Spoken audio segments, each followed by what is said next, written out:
तो आज से शुरू कर रहे हैं यार हम लोग क्लास 12 केमिस्ट्री का चौथा चैप्टर डी एवं एफ ब्लॉक के तत्व D and F block elements को। ठीक है, इससे पहले हमने 3 चैप्टर रासायनिक बलगतिकी तक के जितने महत्वपूर्ण टॉपिक आपके हैं सभी को हमने देख लिया था। तो आज से शुरू कर रहे हैं क्लास 12 केमिस्ट्री का चौथा चैप्टर डी एवं एफ ब्लॉक के तत्व, जिसमें सबसे पहले हम बेसिक चीजें समझेंगे कि डी ब्लॉक के तत्व क्या होते हैं, एफ ब्लॉक के तत्व क्या होते हैं, और इसके बाद जो मेन टॉपिक आज हम लोग पढ़ने वाले हैं वो है संक्रमण तत्व।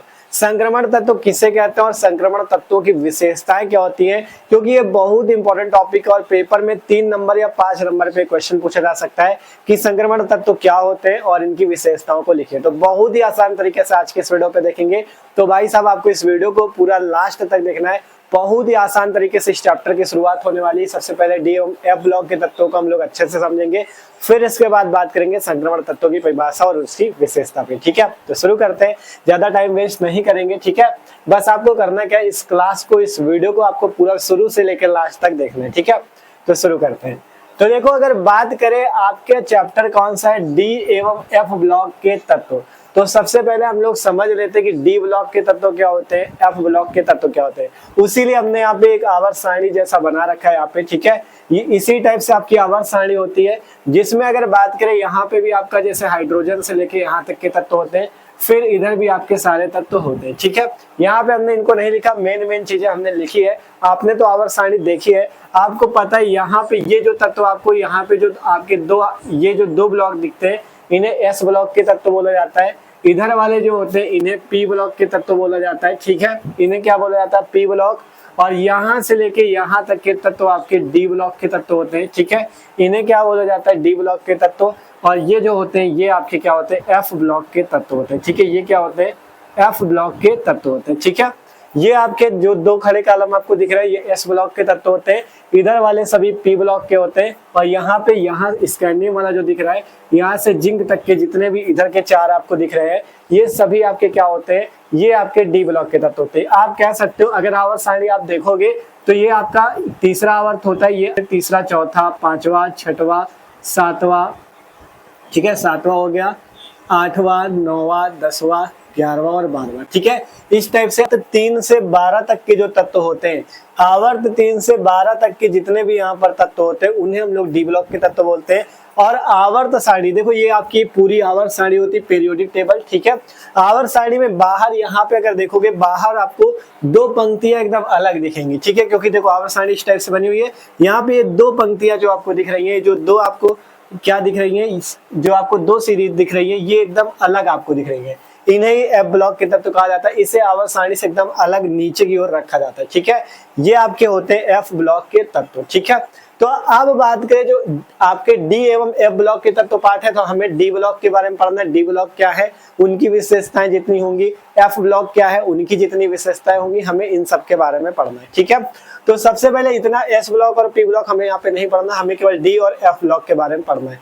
तो हमने यहाँ पे सबसे पहले आपको दिखा दिया कि डी ब्लॉक के तत्व क्या होते हैं। यहाँ आवर्त 3, ये आवर्त 3 बोला जाएगा। आवर्त 3 से आवर्त 12 तक के सभी तत्वों को डी ब्लॉक बोला जाता है। और यहाँ पे आवर्त सारणी में सबसे बाहर 2 पंक्तियां होती है, जिन्हें एफ ब्लॉक के तत्व बोलते हैं। अब यहाँ पे आप लोग थोड़ा सा हम आपको यहाँ पे परिभाषा दिखा रहे हैं, इसको पढ़ो और आसानी से समझो। ठीक है, तो देखो यहाँ पे स्क्रीन रिकॉर्डिंग के माध्यम से आपको दिखा रहे हैं। ठीक है, पढ़ना। यहाँ पे कहा गया आवर्त सारणी के डी ब्लॉक में वर्ग 3 से, ठीक है, ये आपके वर्ग है, सॉरी आवर्त बताया, वर्ग 3 से 12 तक के तत्वों को हम लोग क्या बोलते हैं, हम लोग बोलते हैं डी ब्लॉक के तत्व। तो यहाँ से कहा गया आवर्त सारणी के डी ब्लॉक में वर्ग 3 से 12 तक के तत्वों को डी ब्लॉक के तत्व कहा जाता है। ठीक है, जिसमें चारों दीर्घ आवर्तों में डी कक्षक भरे होते हैं। मतलब यहाँ पे जितने भी ये तत्व हैं, स्कैंडियम और आपका टिटेनियम, वैनेडियम, क्रोमियम, जिंक तक के, और यहाँ तक के मतलब जितने भी आपको वर्ग 3 से 12 तक के तत्व दिख रहे हैं, इन सभी तत्वों का अगर आप इलेक्ट्रॉनिक विन्यास निकालते हो तो इनमें जो बाहरी इलेक्ट्रॉन होता है ना, वो कहां पे भरता है, डी ब्लॉक में भरता है। अभी आप जब आगे इलेक्ट्रॉनिक विन्यास आगे देखेंगे, जब विशेषताएं देखेंगे ना,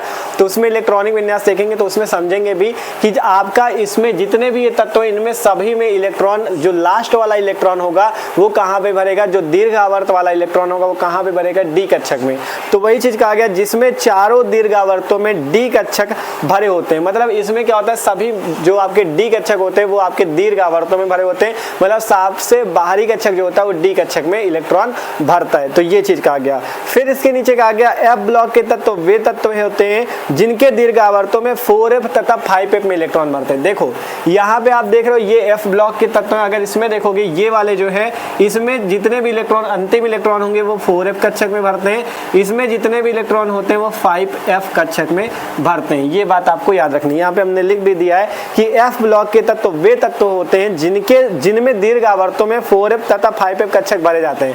मतलब इनमें दीर्घ आवर्त का मतलब सीधा सीधा समझ सकते हो कि अंतिम कक्षक जो अंतिम इलेक्ट्रॉन होता है वो आपका इसमें 4f में भरा जाता है, इसमें 5f में भरा जाता है, क्योंकि दीर्घ आवर्त का मतलब वो सबसे लास्ट में आपका आएगा, दीर्घ का मतलब बड़ा, ठीक है। तो ये सबसे लास्ट में 4f और 5f में आएगा।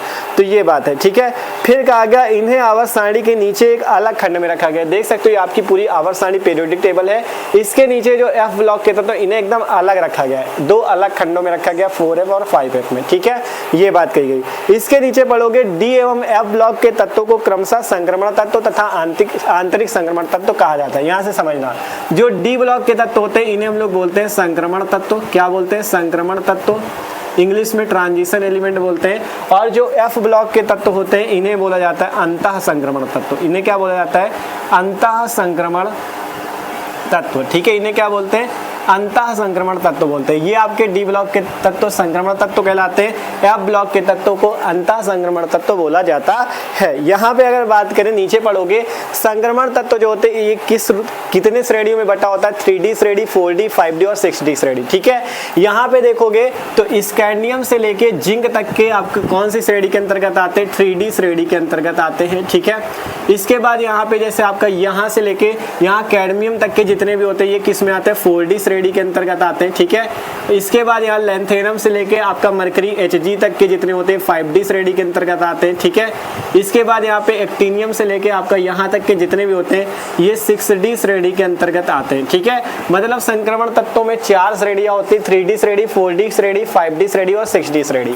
यहाँ पे जो 3D श्रेणी के तत्व होते हैं जैसे स्कैंडियम से लेके जिंक तक के ये जितने भी तत्व हैं इनमें जो अंतिम इलेक्ट्रॉन होता है, ठीक है, जैसे आप इलेक्ट्रॉनिक विन्यास निकालते हो तो इनमें जो अंतिम इलेक्ट्रॉन होता है वो कहाँ पे भरता है? 3D कक्षक में। 3D श्रेणी में क्या होगा?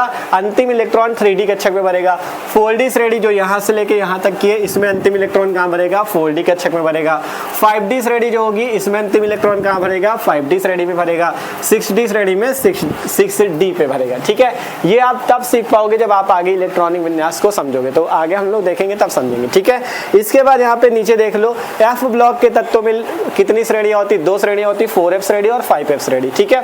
4f श्रेणी को लैंथेनाइट श्रेणी बोलते हैं और 5f श्रेणी को एक्टिनाइट। यहाँ पे ये चीज भी समझ लो, 4f श्रेणी जो होती है लिखे दे रहे हैं, 4f श्रेणी को लैंथेनाइट श्रेणी कहते हैं। ये बेसिक चीजें यार आपको पता होनी चाहिए, ठीक है, नहीं तो मैं ऐसे डायरेक्ट आपको संक्रमण तत्व पढ़ा देते हैं, लेकिन अगर आपको बेसिक चीजें नहीं पता तो फिर दिक्कत होगी, ठीक है आगे।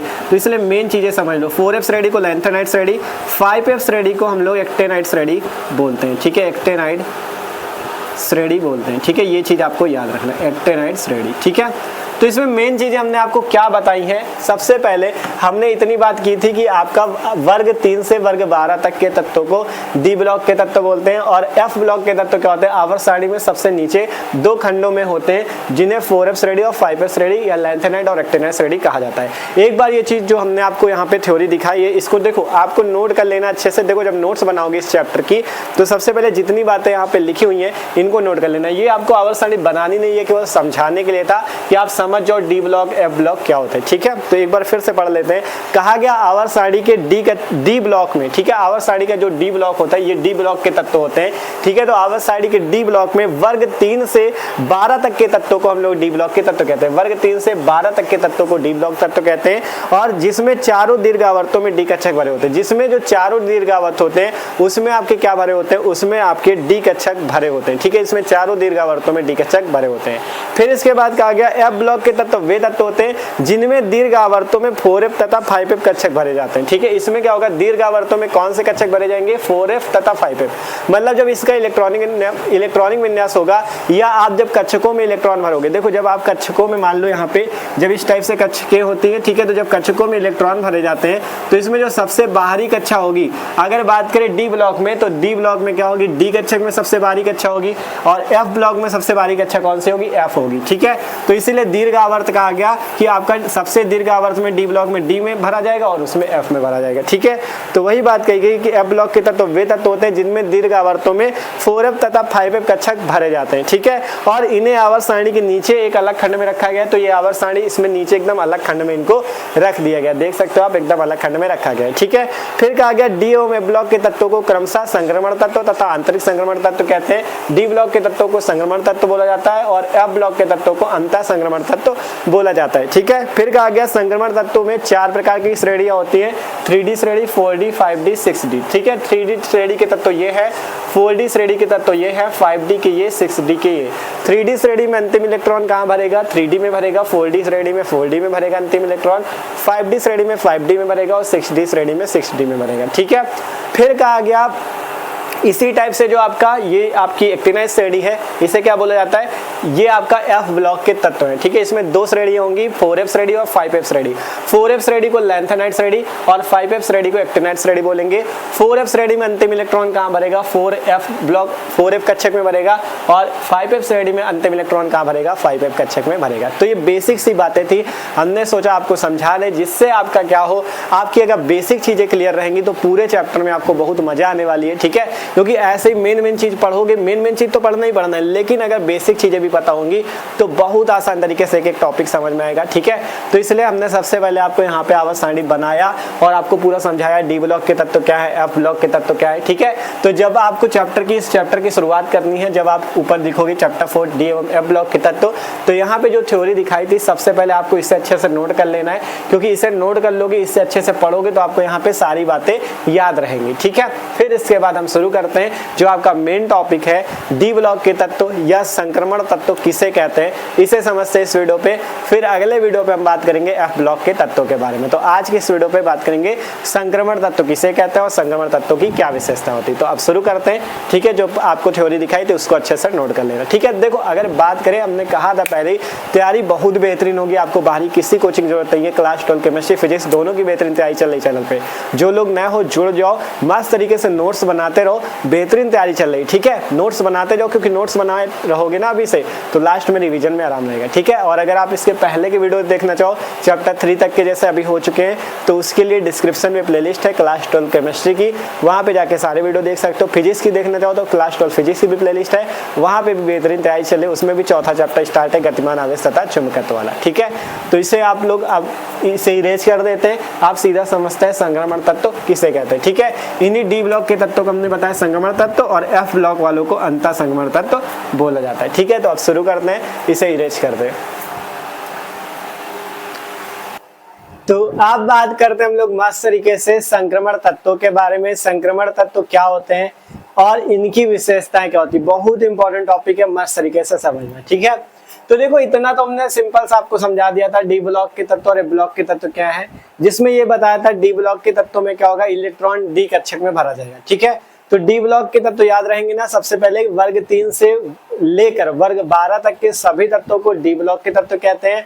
और डी ब्लॉक के तत्व में ये याद रखना है कि डी ब्लॉक के तत्वों का जब इलेक्ट्रॉनिक विन्यास निकाला जाता है, या जो डी ब्लॉक के तत्व होते हैं उनमें जो सबसे आखिरी वाला इलेक्ट्रॉन, जो सबसे अंतिम इलेक्ट्रॉन होता है, वो कहाँ पे भरता है, वो डी कक्षक में भरता है। बस ये याद रखो कि डी ब्लॉक के तत्वों का जो सबसे अंतिम इलेक्ट्रॉन होता है वो डी कक्षक में भरा जाता है और उन तत्वों को डी ब्लॉक के तत्व कहते हैं। अब बात आती है संक्रमण तत्व जिसे ट्रांजिशन एलिमेंट्स कहते हैं, ये क्या होते हैं, तो परिभाषा पढ़ते हैं और उदाहरण से समझते हैं। ठीक है, तो पढ़ते हैं। संक्रमण तत्व में कहा गया वे तत्व जिनके डी कक्षक आंशिक रूप से भरे होते हैं उन्हें हम लोग संक्रमण तत्व कहते हैं। ठीक है, संक्रमण तत्व एक ऐसे तत्व होते हैं जिनके डी कक्षक जो डी ऑर्बिटल होते हैं आंशिक रूप से भरे होते हैं। आंशिक का मतलब समझते हो, आंशिक का मतलब बहुत कम, आंशिक का मतलब बहुत कम समझ सकते हो। या आप देखो समझो, पहले डी कक्षक जो होता है डी कक्षक जो होता है उसमें इस टाइप से 5 कक्षक इस टाइप से बने होते हैं, 1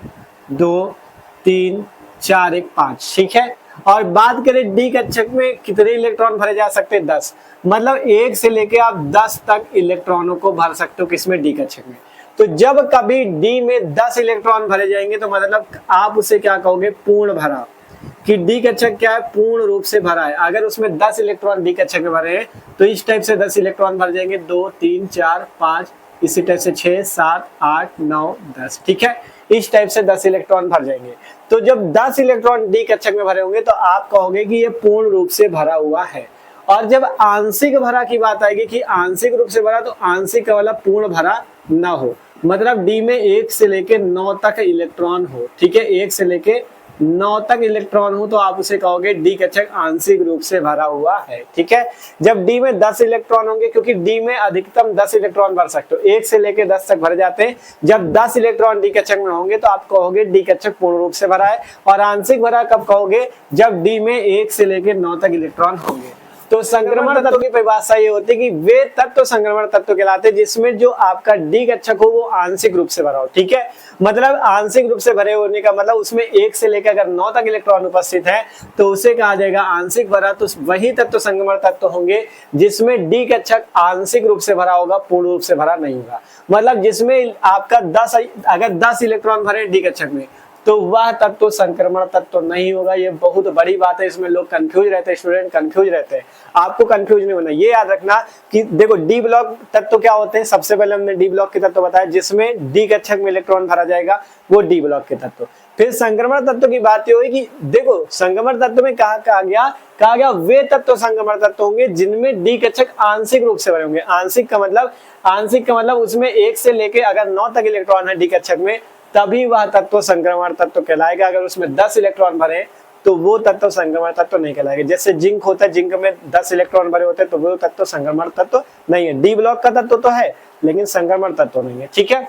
तो संक्रमण तत्व की परिभाषा में ये याद रखना कि वे तत्व जिनमें डी कक्षक आंशिक रूप से भरा होगा वही तत्व संक्रमण तत्व कहलाते हैं, ठीक है। ये चीज आपको याद रखनी है। अब इसे उदाहरण से आप बता भी सकते हो, ठीक है।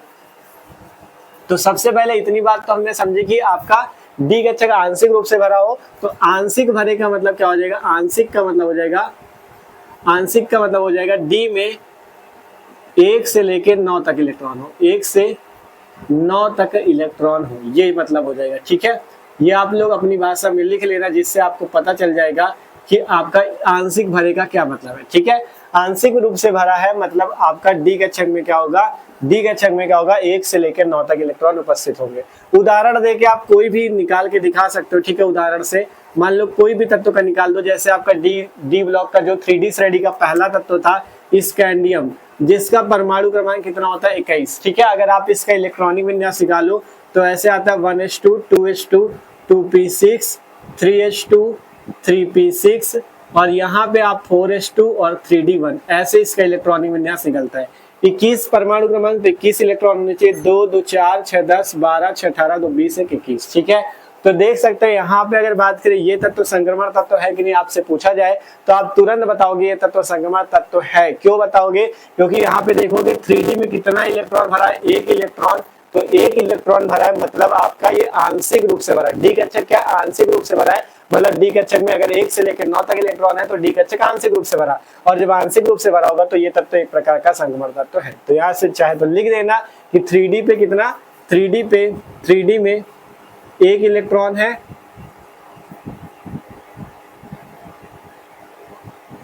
ठीक है, मतलब अर्थात आंशिक रूप से भरा है, ठीक है, अर्थात आंशिक रूप से भरा है,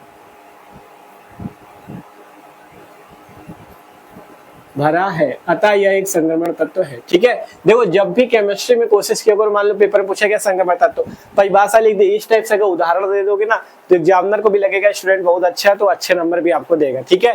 तो जैसे आपने परिभाषा पहले लिखी कि वे तत्व जिनमें मतलब जो डी कक्षक होते हैं आंशिक रूप से भरे होते हैं संक्रमण तत्व कहलाते हैं। आंशिक का मतलब डी में 1 से लेकर 9 तक इलेक्ट्रॉन, तुरंत उदाहरण दे दो जिससे एग्जामिनर को भी अच्छा लगेगा, ठीक है, और वो आपको अच्छे नंबर देगा। तो 21 का निकाला तो ये आया, यहाँ पे लिख दिया 3D में 1 इलेक्ट्रॉन है अर्थात ये आंशिक रूप से भरा, अतः ये एक संक्रमण तत्व है, ठीक है, अतः यह संक्रमण तत्व है, ठीक है। इस टाइप से आप सिद्ध करके भी दिखा सकते हो, कहता है यह संक्रमण तत्व है। ठीक है, और जैसे हमने बताया था, जैसे आपका जिंक होता है, अगर जिंक की बात करें, ये जिंक होता है, जिंक का परमाणु क्रमांक होता है 30।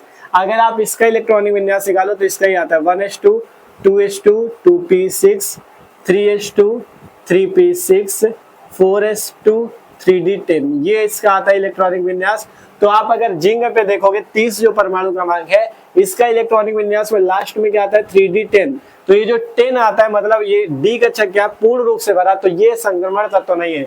डी ब्लॉक का तत्व तो है क्योंकि अंतिम इलेक्ट्रॉन डी में भरा है, तो डी ब्लॉक का तो है लेकिन संक्रमण तत्व नहीं है। ये बात आपको हमेशा याद रखनी है। संक्रमण तत्व केवल वही होंगे जिनमें अंतिम इलेक्ट्रॉन डी ब्लॉक में तो होगा लेकिन आंशिक रूप से भरा होना चाहिए, डी का पूर्ण रूप से भरा नहीं होना चाहिए। पूर्ण रूप से भरा होगा तो संक्रमण तत्व तो नहीं होगा लेकिन डी ब्लॉक का तत्व होगा। ठीक है, तो ये इस टाइप से होती है। परिभाषा लिख देना, उदाहरण एक दे देना है, इसमें आप दर्शा सकते हो कि 3D में एक इलेक्ट्रॉन है अर्थात आंशिक रूप से भरा, अतः ये एक प्रकार का संक्रमण तत्व है। ठीक है, तो सिंपल भाषा में हम आपको समझाने का प्रयास कर रहे हैं जिससे आप कुछ भी रटना ना पड़े। ठीक है, इस टाइप से अगर लिखोगे तो एग्जामिनर भी खुश होकर अच्छे नंबर आपको देगा। ठीक है, आप देखो बात करें संक्रमण तत्वों की विशेषताएं, क्या क्या इसकी विशेषताएं होती है। ठीक है, विशेषताएं या लक्षण।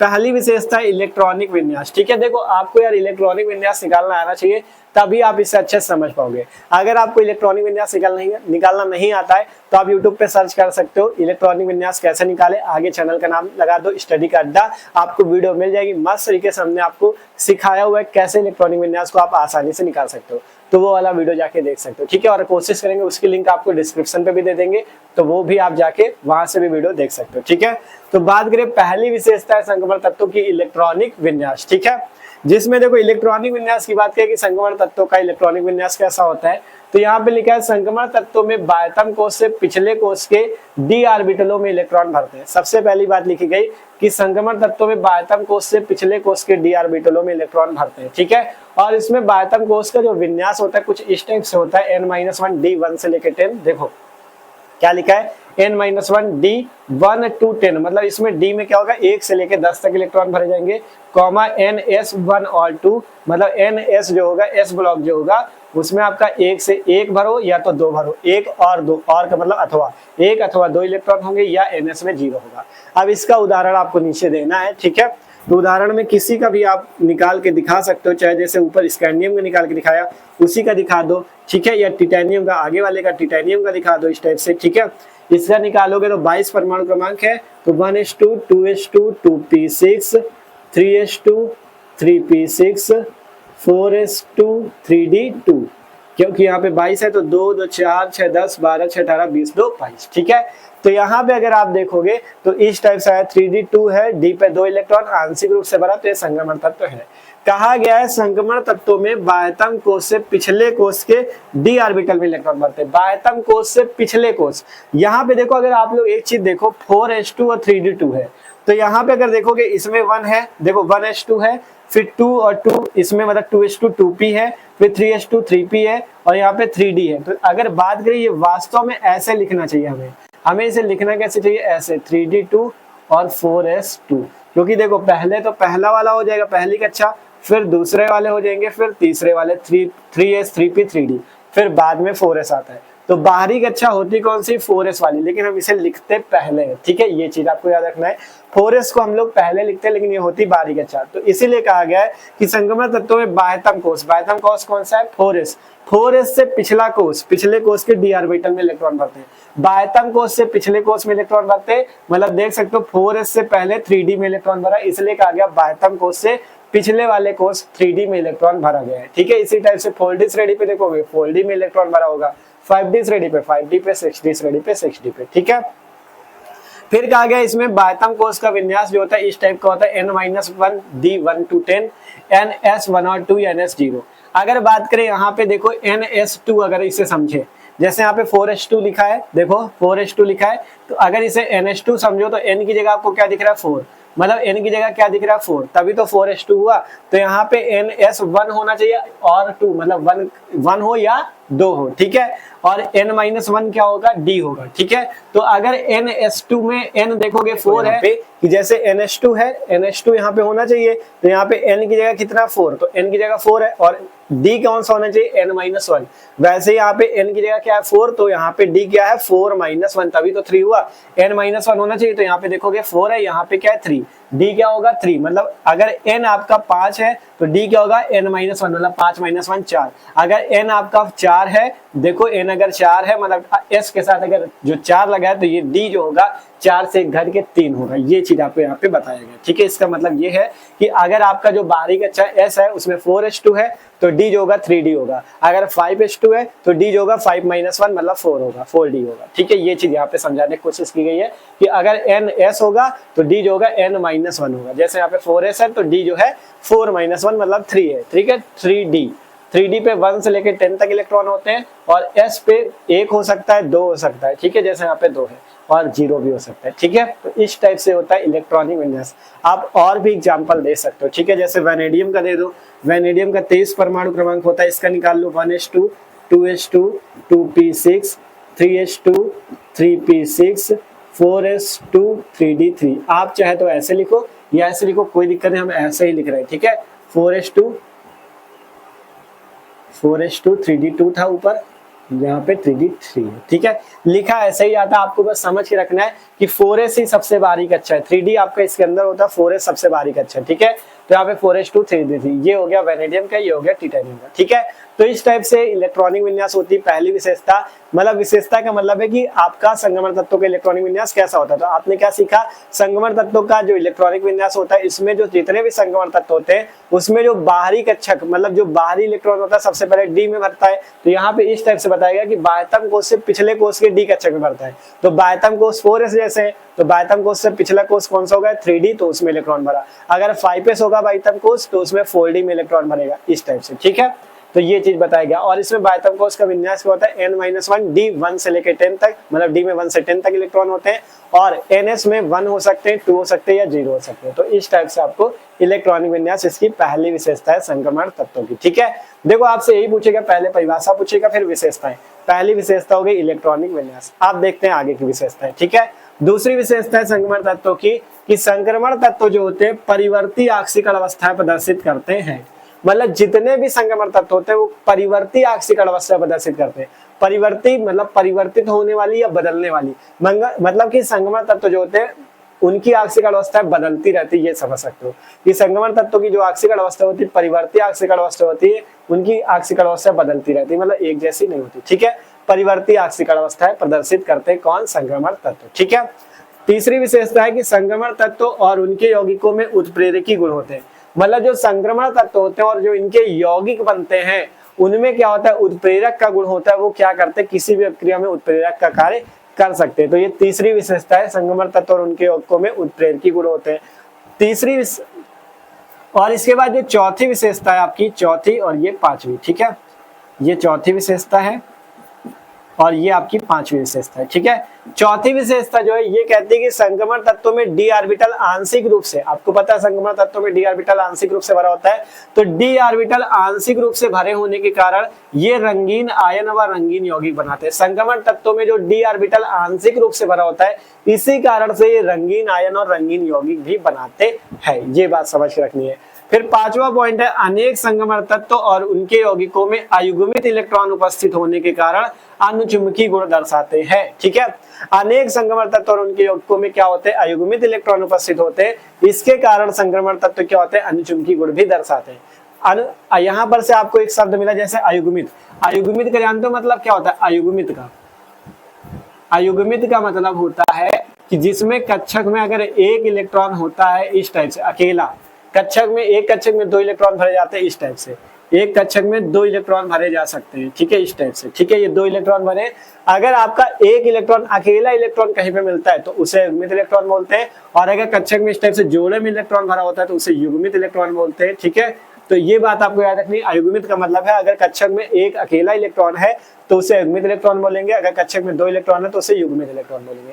तो यहाँ पे यही शब्द बोला गया कि अनेक संक्रमण तत्वों में अयुग्मित इलेक्ट्रॉन होते हैं, मतलब कक्षक में अकेला इलेक्ट्रॉन होता है, जिसके कारण ये आपके संक्रमण तत्व क्या करते हैं, अधिकांश संक्रमण तत्व अनुचुंबकीय गुण भी दर्शाते हैं। ठीक है, तो कहा गया अनेक संक्रमण तत्व और उनके यौगिकों में अयुग्मित इलेक्ट्रॉन होने के कारण यह अनुचुंबकीय गुण भी दर्शाते हैं। ठीक है, तो इस टाइप से इसकी विशेषताएं होती है, मस्त तरीके से आप समझ सकते हो। और बात आई अयुग्मित इलेक्ट्रॉन की, अयुग्मित इलेक्ट्रॉन भी इंपॉर्टेंट टॉपिक है, इसे हम लोग अगले वीडियो पे देख लेंगे, क्योंकि आपका तत्वों के आपसे कह देता है मान लो Mn2+ आयन है, उसमें अयुग्मित इलेक्ट्रॉनों की संख्या बताओ, ये आपका अयुग्मित, ये अनुचुंबकीय है या प्रतिचुंबकीय, इस टाइप से क्वेश्चन आते हैं पेपर में।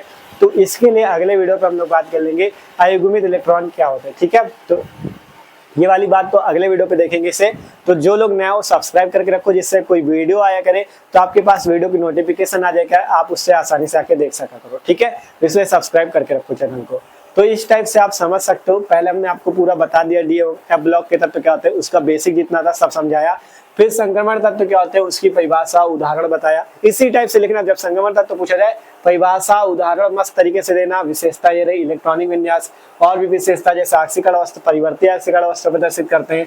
इनके यौगिकों और संक्रमण तत्व क्या करते हैं, उत्प्रेरकी गुण दिखाते हैं, और आंशिक रूप से भरे होने के कारण ये रंगीन आयन और रंगीन यौगिक बनाते हैं। और जिन संक्रमण तत्वों में अयुग्मित इलेक्ट्रॉन होते हैं वो अनुचुंबकीय गुण भी दर्शाते हैं। ठीक है, तो ये सिंपल सा टॉपिक था संक्रमण तत्व। तो आशा करते हैं आज की पहली क्लास जो डी एफ ब्लॉक के तत्व वाले चैप्टर की थी आपको अच्छी लगी होगी, और एक एक टॉपिक आप आसानी से सीख गए हो। ठीक है, तो वीडियो अच्छा लगा हो यार तो लाइक कर लेना, और जो लोग चैनल पे ना हो सब्सक्राइब कर लो, क्योंकि मस्त तरीके से आई चलिए आपकी क्लास 12 की सभी सब्जेक्ट की, फिजिक्स केमिस्ट्री सभी की। ठीक है, डिस्क्रिप्शन में प्लेलिस्ट है, वहां से जाके मस्त तरीके से तैयारी कर सकते हो। और आप चाहो तो मैं इंस्टाग्राम और फेसबुक पे भी फॉलो कर सकते हो, उसकी लिंक भी आपको डिस्क्रिप्शन पे मिल जाएगी। तो मिलता है अगले वीडियो पे, इसे नोट कर लो।